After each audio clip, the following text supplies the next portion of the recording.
오늘 성경 말씀은 구약 성경 시편 37편입니다. 37편 1절부터 11절까지가 본문인데 1절부터 4절까지의 말씀은 제가 봉독하도록 하겠습니다. 시편 37편 1절에서 4절입니다. 악을 행하는 자들 때문에 불평하지 말며 불의를 행하는 자들을 시기하지 말지어다. 그들은 풀과 같이 속히 배임을 당할 것이며 푸른 채소같이 쇠잔할 것이미로다. 여호와를 의뢰하고 선을 행하라. 땅에 머무는 동안 그의 성실을 먹을거리로 삼을지어다. 또 여호와를 기뻐하라. 그가 내 마음의 소원을 내게 이루어 주시리로다. 아멘. 시편 37편의 앞부분을 다루고자 하는데 주제가 너무 앞에 1절에 잘 나와 있어서 따로 설명 안 드려도 될 것입니다. 악을 행하는 자들 때문에 불평하지 말라라고 하는 주제가 37편의 1절에 있습니다. 사실 시편 37편은 알파벳이거든요. 히브리 알파벳이 22글자가 있는데 22개의 단위로 이렇게 기록을 합니다. 근데 시편 37편은 40절입니다. 22개와 40절이 맞지 않죠. 어떤 것은 한 절로, 어떤 것은 두 절로 이렇게 이어져 있어서 그런데 이게 알파벳이가 각 알파벳 단위로 연이 구성되어져 있기 때문에 이 단위를 조금 이해하는 것이 중요하거든요. 1절부터 11절까지는 총 6개의 단위가 있습니다. 그 가운데 우리는 그 가운데는 아니고 1절에 악을 행하는 자들 때문에 불평하지 말라라고 말하면서 그 이유가 2절에 나오는데 그들은 풀과 같이 속히 배임을 당할 것이며 푸른 채소같이 쇠잔할 것임이로다 라고 말해서 우리가 악인 잘 돼봤자 그냥 잠깐이구나 라고 하는 것을 앞부분에 말했는데 8절, 9절, 10절, 11절에 똑같은 얘기를 또 합니다. 특히 이제 10절도 그렇고 8절에도 9절 보시면 진실로 악을 행하는 자들은 끊어질 것이다. 7절에도 불평하지 악을 행하면 불평하지 말라. 그다음 11절까지 말했어. 이렇게 하면서 10절에 잠시 후에 악인이 없어지리니 내가 그곳을 자세히 살필지라도 없어지리로다. 어쨌든 지금 이게 1절, 2절에서 교훈한 이 내용이 나중에 이제 8절부터 11절까지도 다시 반복되고 있다는 점에서 조금 어렵게 말하면 수미상관법 구조라고 할 수 있습니다. 이게 앞과 뒤가 똑같은 구조가 있어서 그릇을 이룬다, 울타리를 이룬다는 말이거든요. 그러면 이 중요한 주제, 즉 악한 자들 때문에 불평 안 해도 되는 것은 잠깐 악한 것은 하나님의 뜻이 있어서 그런 것이고 결국은 그 나중은 하나님께서 그들에게 심판하실 것이다. 이것은 이제 그릇이고 그럼 이것을 아는 신자들이 어떻게 해야 되는가 그 내용이거든요. 시편 37편은 교훈시 혹은 지혜시로 분류가 됩니다. 시편이 150편이 있는데 150편이 각각이다. 이것은 때로는 찬양시다.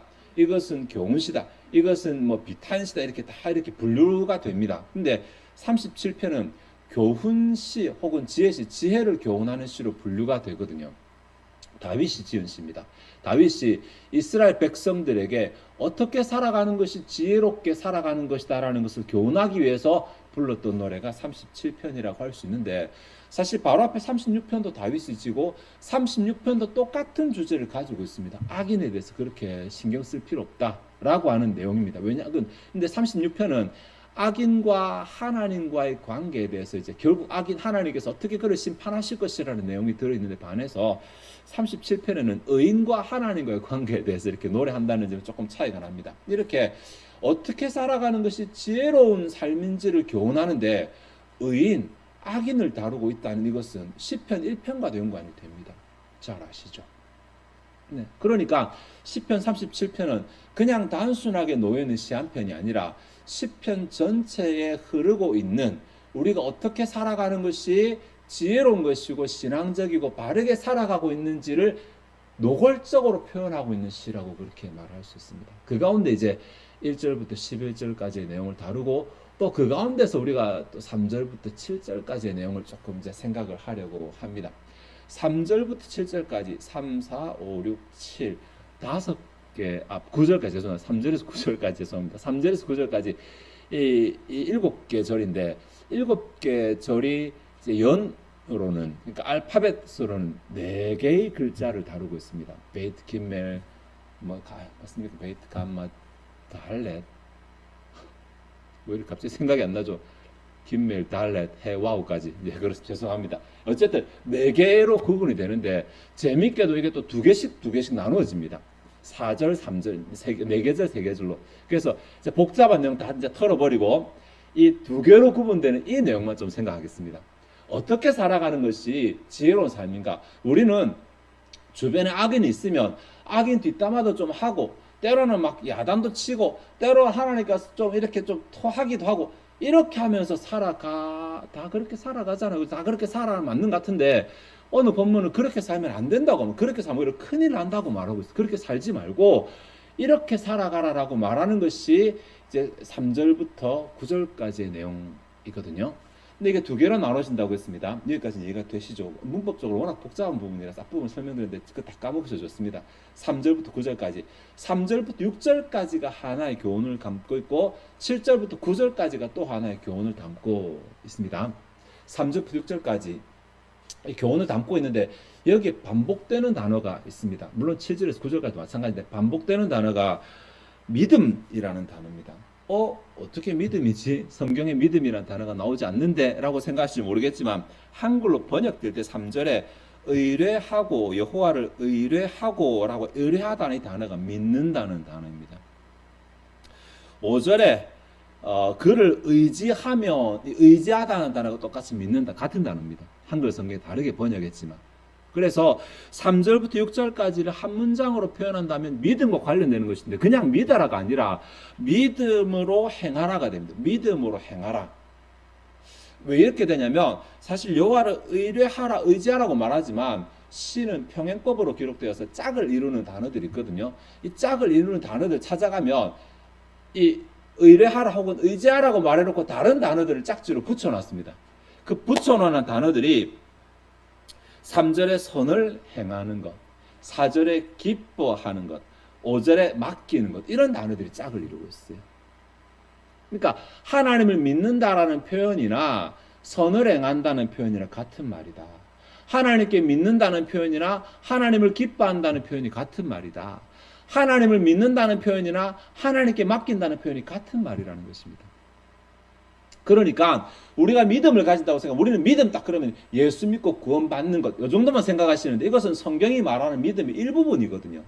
믿음이 몇 가지로 나눠지는 것이 아니라 믿음이 한 측면입니다. 내가 예수를 믿어서 구원받는 것은 예수님께서 나 대신 십자가의 모든 짐을 지시고 우리 죄를 해결해 주셨다는 사실을 인정하는 것이잖아요. 인정하는 것. 이런 차원이라면 그럼 이것을 인정한다면 당연히 인정에 걸맞는 행동이 나타나야 되는데 이 행동이 어떻게 나타나냐면 하나님을 의지하는 것입니다. 이 두 가지는 서로 다른 믿음이 아니라 하나의 같은 믿음입니다. 예수를 믿고 구원받았다면 같은 믿음으로서 하나님을 의지하면서 살아가야 되는 것입니다. 그래서 여기 의뢰하다, 의지하다로 번역했죠. 똑같은 믿음인데. 근데 그러면 하나님을 의지한다는 것이 도대체 뭔가? 하나님을 의지하는 것이 어떻게 살아가는 것이, 어떻게 행동하는 것이 하나님을 의지하는 것이고, 좀 말하면 믿음으로 살아가는 것이고, 또 더 말하면 지혜롭게 살아가는 것인가를 본문이 다루고 있는 것입니다. 그렇게 할 때 선을 행하는 것이라고 말하죠. 기뻐하는 것이라고 말하죠.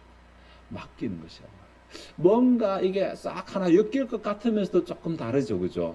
진짜 믿는다고 한다면 선을 행하는데 여기 말하는 선이라고 하는 것은 토브라는 말은 완전하다는 말이기 때문에 착한 것을 말하는 것이 아닙니다. 이것은 하나님의 기준에 합당한 것입니다. 그러니까 우리가 무엇을 행할 것인가, 무엇을 선택할 것인가, 하나님의 기준에 합당한 것을 선택하고 그것을 기뻐하고 그것을 하나님께 맡긴다. 이쪽 좀 생각을 해봐야 되겠죠. 3절이 좀 해석하기 되게 까다로운데 3절에 여호와를 의뢰하고 선을 행하라. 그 다음에 땅에 머무는 동안 그의 성실을 먹을거리로 삼을지어다. 이렇게 이제 나와 있죠. 이게 해석이 까다로워서 난해주 있는 성경 보시면 아마 다르게도 번역이 되어 있을 거예요. 이렇게도 가능하다고 번역되어 있는데 사실 원문을 그대로 본다면 이 번역도 난해주 번역도 다 틀렸어요. 왜냐하면 원문에 보면 원문에는 이게 그 땅에 머물러라 그리고 성실이 하여튼 에무나를 먹어라 또 표현도 좀 정확하지 않은 단어가 다시 보면 이런 식으로 명령형으로 기록이 되어 있어요. 한글 성경에 그의 성실을 되지만 그라는 말도 없어요. 그냥 성실을 먹으라 이렇게 되어 있으니까 이게 번역하기가 좀 많이 까다롭습니다. 그래도 이제 좀 3절을 이해하기 위해서 해석을 해본다면 3절 앞부분이 여호와를 의뢰하고 선을 행하라라고 돼 있고 그 다음에 이제 선을 행하는 뭔가와 관련이 돼 있죠. 다음 땅에 머무는 동안이라고 이렇게 시간을 한정하고 있잖아요. 땅에 머무는 동안이라고. 이 시간을 한정한다는 점에서 우리가 이 세상을 살아가는 동안이거든요. 그러니까 주 앞에 서고 다음에 복을 누리고 이런 차원이 아니라 이 세상을 살아가는 동안에 뭔가를 명하고 있으니까 이거 뭐 성실로 그의 성실로 먹을 거리 이것도 말도 안 되고 먹으라고 번역할 수 있는 혹은 먹을 거리로 번역할 수 있는 이 말은 원래 농사를 짓는다 곡물을 재배한다 이런 말입니다. 곡물을 진짜 어려워요. 곡물을 재배한다거나 아니면 집에 양이나 소를 키우면 이게 양이나 소를 먹이는 단어 이런 뜻이 영어로 feed라는 단어입니다. 여기 도대체 적용이 될 만하지 않은 그런 단어를 쓰고 있어요. 그래서 혹시나 단어가 잘못 기록됐나 싶어서 제가 또 다 찾아봤습니다. 네, 히브리어 사본들 다 찾아보고 또 70인역도 찾아보고 이렇게 했는데 다 찾아봤지만 결론은 똑같아요. 단어는 맞는 것 같아요. 그럼 이 안에서 해석을 해야 되거든요. 근데 어떻게 하더라도 단순히 먹는 행동을 말하는 것이 아니라 먹고 자라나게 하는 성장시키기 위해서 먹이는 이런 것과 관련된 단어더라고요. 그렇게 본다면 성실, 신실, 에무나가 사실은 믿는다라는 단어 똑같은 말인데 그 신실함을 진전시키라, 성장시키라 뭐 이렇게 볼 수 있습니다. 땅에 사는 동안 신실함을 믿음을 성장시키라 이 정도면 되겠죠. 앞에는 똑같은 말이에요. 여호와를 의뢰하는 것에 물론 하나님을 의지한다는 것은 이 땅에 살아가는 동안 그 신실함을 성장시키는 것입니다. 선을 행하는 것 같은 말이에요. 신실함을 성장시키는 것입니다. 내가 하나님 믿는다고 말하는 그 믿음이 점점 자라나도록 하는 것입니다. 우리는 믿음이 나는 가만히 있으면서 하나님이 해주실 것을 믿는다고 자꾸 이런 수동적인 믿음을 생각하는데 믿음에 그런 수동적인 측면이 없는 것은 아닙니다. 있습니다. 하나님께 생각하시 그러나 이때 믿음이 하나님을 신뢰하지 않고 하나님을 의지하지 않으면서 그냥 내가 믿습니다라고 말한다고 그 믿음이 이루어지는 것은 아닙니다. 나는 가만히 있어도 하나님이 행하실 정도의 믿음을 가진다면 내 안에는 하나님의 그 행하심에 대한 확신이 있어야 돼요. 확신이. 변하지 않은 확신이 있어야 돼요. 이 확신은 우리의 가치관과 관련이 되거든요. 내 머리로 믿습니다 한다고 믿음 아닙니다. 그것은 지식이지 믿음이 아닙니다. 실제로 믿음은 신뢰 관계입니다. 인격의 문제입니다. 예. 옆에 누군가가 사람이 있을 때 내가 이 사람에게 얼마쯤에 좀 내 전 재산을 뭐 집 문서를 이 정도 하면 우리가 좀 믿으면 되겠죠. 이것을 맡길 수 있는가 없는가의 문제인 것입니다. 그게 믿음의 문제입니다. 이 사람 착한 사람이라 믿습니다. 이 사람 거짓말하는 믿습니다. 이거는 별 의미가 없어요. 실제로 내가 위험 부담을 안을 수 있는가 없는가 이게 믿음이에요. 그 유명한 얘기 있잖아요. 누가 뭐 미시시피 강에 이렇게 외줄로 딱 줄을 두르고 뭐 건너갔다 오고 사람 박수 치는데 자 내가 사람을 한 명 업고 건너가는데 여러분 믿습니까? 라고 말해서 다 믿는다고 박수인데 그럼 누가 자원하시겠습니까? 했을 때 아무도 안 나왔다라는 얘기 있잖아요. 결국 한 사람 나왔는데 지 아들이 나왔다. 진짜인지 아닌지 모르겠지만 믿음이라고 하는 것은 이렇게 머리로 알고 있다고 해서 믿어지는 게 아니라는 것입니다. 머리로 알고 있다고. 실제로 머리로 알고 있는 것을 실제 그 상황이 되었을 때 싹 사라져 버릴 수 있으니까. 네. 하나님을 믿는다고 말하는데 하나님 믿음이 있어야 믿음대로 하나님을 경험하는데 내가 머리로 알고 있는 사실을 가지고 내가 믿는다고 스스로를 속일 수 있어요. 스스로를. 근데 그 믿음은 진짜로 하나님께 그 믿음을 보여드리고 믿음대로 응답받아야 될 순간에 싹 사라져 버릴 수 있습니다. 그래서 실제로 삶에서 구체적으로 어떻게 하는 게 내가 하나님을 믿는 믿음인가? 라고 하는 그 어떻게 그것을 행동하면 이것이 곧 하나님을 향한 믿음이 되는 것입니다. 그것이 하나님이 기뻐하는 것을 선택하는 것입니다. 네. 믿음 없으면 이게 안 됩니다. 믿음 없으면. 하나님을 신뢰하는 믿음 없으면 하나님이 기뻐하시는 것을 선택하는 자체부터가 안 되는 것입니다. 내 욕심을 선택하게 돼요. 내 욕심. 좀 편한 걸 선택하게 되고 좀 게으른 걸 선택하게 되어 있거든요. 하나님이 기뻐하시는 대로 선택하는 자체가 믿음이 있다라는 말입니다. 믿음이 있으니까 그게 가능하죠. 근데 그 손에 아까 제가 위험 부담 없는 거라 그랬잖아요. 나의 신실함을 키워나가는 거죠. 4절에 기뻐한다, 여호와를 기뻐한다고 했는데 그냥 이것도 넘어가려고 했더니 여기 기뻐한다는 단어가 크게 과하게 기뻐한다는 단어. 이게 조금 과한 표현이에요. 과하게 기뻐한다는 말이에요. 여호와를 과하게 기뻐하는 것만 딱 되면 괜찮은데 문맥을 따지고 보면 지금 이 상황이 아직까지 뭔가 응답을 받지 못한 상황이거든요. 아직 뭔가 이루어진 것이 없는 상황에서 여호와를 과하게 기뻐하는 것입니다.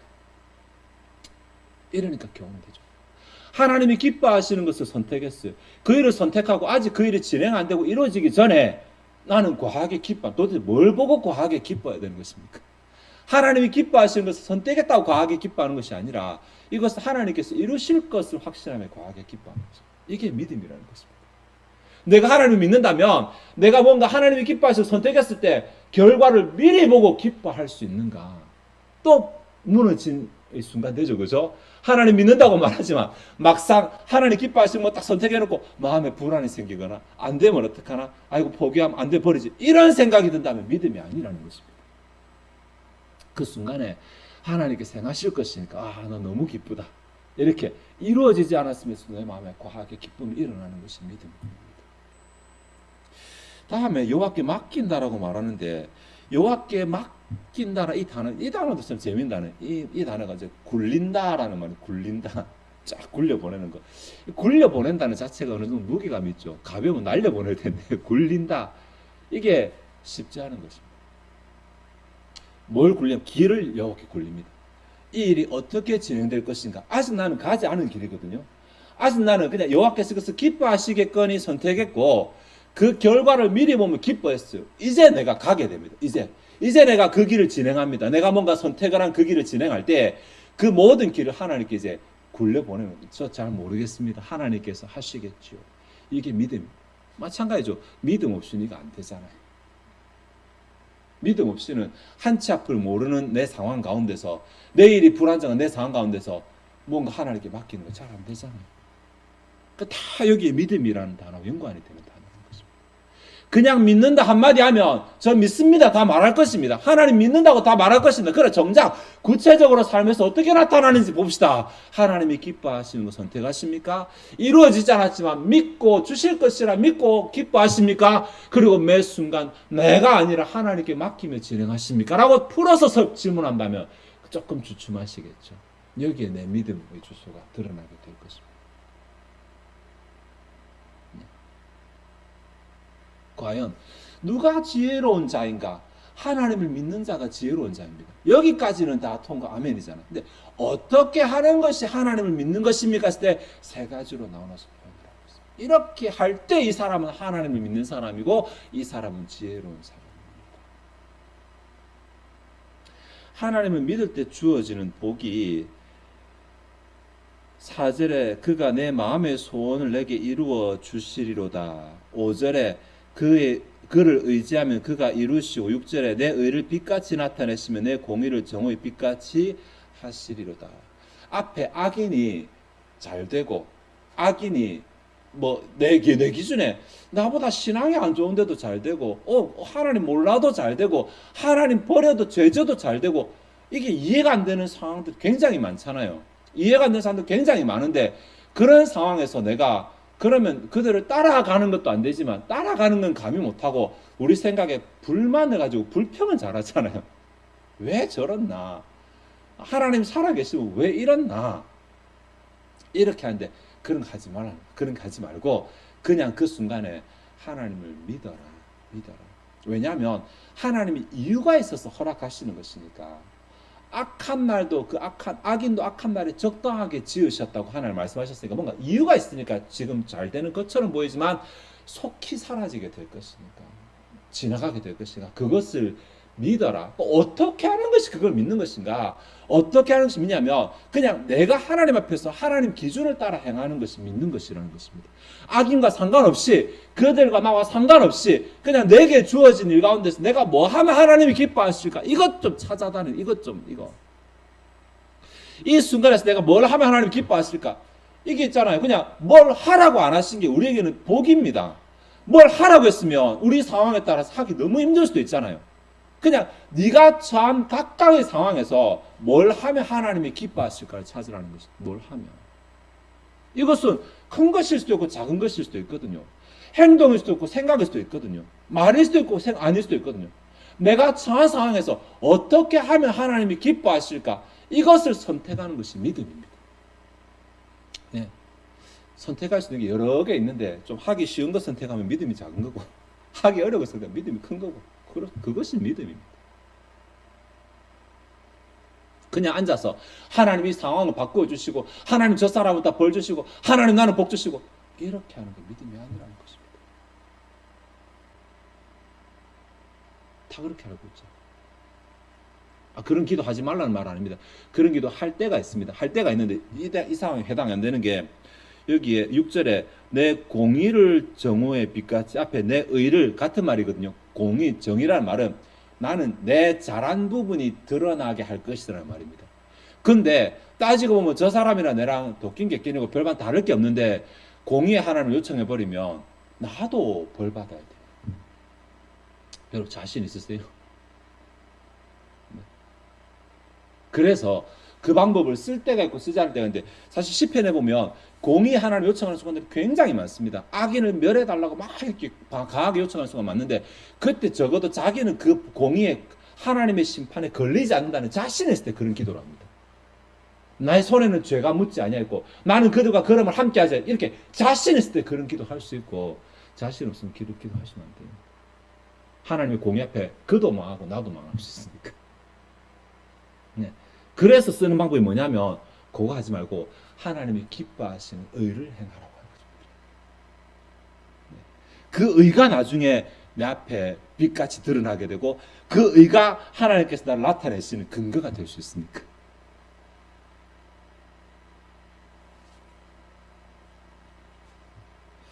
다음 크게 두 번째로 7절에서 9절까지인데 7절은 혼자서 하나의 단위를 가지고 있거든요. 7절도 9절까지도 똑같이 이제 두 개의 알파벳인데 반복되는 단어들이 있습니다. 쫙 보면 7절에 불평하지 말지어다 8절에 불평하지 말라 나오잖아요. 어떻게 사는 것이 뭔가 조금 마음에 만족스럽지 못한 상황, 좀 부당하다고 생각되는 상황, 좀 불리하다고 생각되는 이 상황 가운데서 어떻게 살아가는 것이 신자가 지혜롭게 살아가는 것인가. 앞에는 하나님을 믿으라 그랬잖아요. 그 믿는 것이 그냥 마귀를 앉아서 떨어지는 감 기다리는 그게 아니라 실제로 하나님이 기뻐하시는 일을 찾아 행하는 것입니다. 행하고 주실 것을 믿고 기뻐하는 믿음 없이는 기쁨 없어요. 기뻐할 수 없어요. 믿음이 있으니까 기뻐할 수 있고 그리고 하나님께 맡기는 것. 이 순서로 말했고 그 또 다른 하나의 축이 이제 불평하는 자들과 관련해 가지고 악한 자들과 관련해서 불평하지 말라라고 이렇게 말합니다. 불평하지 말라라고 번역했지만 사실 분노한다라는 단어거든요. 원래 뜻은 분노한다. 그러니까 화내지 말라. 마음 가운데 화내지 말라. 나보다 잘 못하거나 또 내 기준에 안 맞거나 뭔가 잘못하는데도 뭐 잘 나가거나 이런 사람 보면서 화내지 말아라고 말하면서 또 이게 다른 것과 같이 짝을 이루어서 단어가 사용되고 있습니다. 7절에 보면 여호와 앞에 잠잠하고 참고 기다리라 이렇게 되어 있습니다. 이제 악한 자 때문에 하나님 앞에 하나님 왜 이래요? 왜 저래요? 이렇게 하는 것이 아니라 여호와 앞에서 잠잠하라라고 말. 잠잠하라. 여호와를 향해서 잠잠하라. 침묵하라는 말. 입을 닫아라는 말입니다. 분명히 이게 말할 수 있을 거리인데도 하나님 앞에서 침묵하라고 말합니다. 이것이 은혜인데 아까 제가 말했죠. 하나님 이거 한번 보세요라고 말하면 하나님이 내가 기도한 그 대상만 보는 게 아니라 똑같은 기준으로 나도 보시니까 일단 입을 닫아야 돼. 일단 다음에 참고 기다리라 견디라가 되는데 쭉 견디라가 되는데 이게 하나님께서 불만을 따지고 싶은 것도 생기고 불평을 토로하고 싶은 여러 마음들이 생기지만 일단 입을 여기서 닫고 좀 기다리라고 이렇게 말합니다. 입을 닫고 기다리라고 하는 것은 이 자체만 가지고 만약 설교한다면 이미 하나님은 결말을 정해놓으셨으니까 악인이 절대로 잘 되는 법은 없거든요. 절대로 잘 되는 법은 없기 때문에 그 결말까지 기다리다 보면 그래서 그랬구나라는 것을 반드시 깨닫게 될 것이니까 함부로 입을 열어 불평하세요. 내 입에 죄를 달지 말라는 말이거든요. 이것만 본다고 그렇고 8절부터 이제 9절까지 해서 8절에 분을 그치고 노를 버리라 하는데 분이 이제 코라는 단어거든요. 콧김이 팍팍 나오는 이런 뜻입니다. 그러니까 씩씩거리는 거죠. 막 씩씩거리는 거. 그 씩씩거리지 말라. 씩씩거리지 말고 분노하지 말라. 화를 발하지 말라 이렇게 말합니다. 왜 그렇게 하냐면 1차적으로는 결국 그들이 결말에 나타날 것이니까 때문이고 8절 하반절에 보면 우리에게 악이 될 수 있으니까 이게 진짜 하나님의 공의를 기대하면서 하나님의 공의를 빗대어서 하나님의 지금 공의가 필요합니다라고 이렇게 요청할 때가 있거든요. 근데 그때는 진짜 내가 자신이 있어야 돼. 하나님 앞에서 의로. 근데 내가 놓치는 게 있을 수도 있잖아요. 나 자신의 죄에 대해서, 나의 부족함에 대해서 내가 못 볼 수 있잖아요. 그러니까 일단은 잠잠해야 되고, 내가 만약에 이것이 하나님의 공의 때문이 아니라 내 감정에 격해서 불평하거나 분노를 발하게 되면 이때부터는 나도 죄를 지을 수가 있습니다. 같이 망할 수가 있어요. 여러분 욥기서 보면 욥이 뭐 때문에 나중에 복 받습니까? 친구하고 똑같이 안 해서 복 받습니다. 맞잖아요. 친구가 입으로 계속 욥을 지적했잖아요. 근데 욥은 똑같이 안 했어요. 똑같이 안 했어요. 그냥 뭐냐, 처음에는 내가 차라리 안 태어났으면 좋았을 것을 이렇게 말하고 자신의 억울함에 대해서 분을 내고 어떻게 하고 이렇게 안 했습니다. 입을 조심했어. 입을 조심했어. 하나님 앞에서 자신의 입을 열어서 범죄하지 않았잖아요. 그것 때문에 회복이 되는 거예요. 그것 때문에 결과가 바뀌게 되는 것이죠. 그것 때문에. 그러니까 내가 화내고 싶죠. 하다못해 불평하고 싶거나 때로는 불만이라도 이렇게 좀 말하고 싶을 때 있습니다. 그런 상황 얼마든지 있으니까 성경도 그 상황에 대해서 기록하고 있어요. 근데 그거에 대해서 불평하지 말라고 하죠. 불평해봤자 좋을 거 하나도 없다. 가만히 있으면 그냥 결과까지 보고 나면 네가 더 이상 불평이 사라지게 될 건데, 그 전에 네가 함부로 불평해서 똑같이 죄지으면 결과 보기 전에 네도 똑같이 될 수 있으니까 그냥 가만히 있으라고 말합니다. 가만히 있으라. 그냥 가만히 참고 있으면 힘들지. 차라리 하나님을 믿어봐라. 그 결과를, 남의 잘못되는 결과를 보는 것으로 끝나지 말고 네 결과를 좋게 만들기 위해서 의를 행하라. 하나님이 기뻐하시는 그것을 행하면서 그 불평할 수 있는 시기를 지나라는 것입니다. 하나님 예배로시 그때 마지막 결론 나타날 때까지 나는 가만히 참고 있으면서 눈 감고 귀 막고 있으면서 있는 것이 아니라 차라리 의의 씨앗을 뿌리면서 그날 그들과 비교되도록 우리를 잘 되게 하신 하나님을 경험하도록 하는 것이 지혜 있는 자의 삶이다. 원론적인 교훈이라서 어려울 수도 있겠죠, 그죠? 근데 그렇게 못 살아갈 수도 있습니다. 다행히 하나님 우리 인생에 딱 한 번의 기회를 허락하신 게 아니라서요.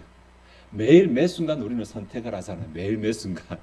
하루에도 수없이 많이 일어날 때부터 잘 때까지 수없이 우리는 선택을 하게 됩니다.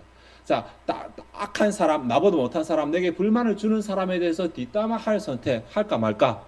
하나님께 기도할 때 그들에 대해서 불만을 토하고 불평할까 말까? 선택할 수 있잖아요. 그런 선택의 카테고리도 하나 있고, 다음에 일어나서 잘 때까지 내가 이것 하나 하나님이 기뻐하실까 안 하면 기뻐하실까를 선택할 수 있는 기회도 매일매일 열려 있습니다. 매일매일. 예. 그 수없이 많은 기회들이 오늘 내가 뿌린 씨앗이 언젠가 내가 거두어들이는 열매로 되돌아오게 될 것입니다. 때로는 징계도 돌아오게 될 것이고, 네. 때로는 의의 열매도 돌아오게 될 것이고. 그러니 거창하게 우리 인생을 다 통틀어서 이렇게 하자 이런 말씀 안 드리겠습니다.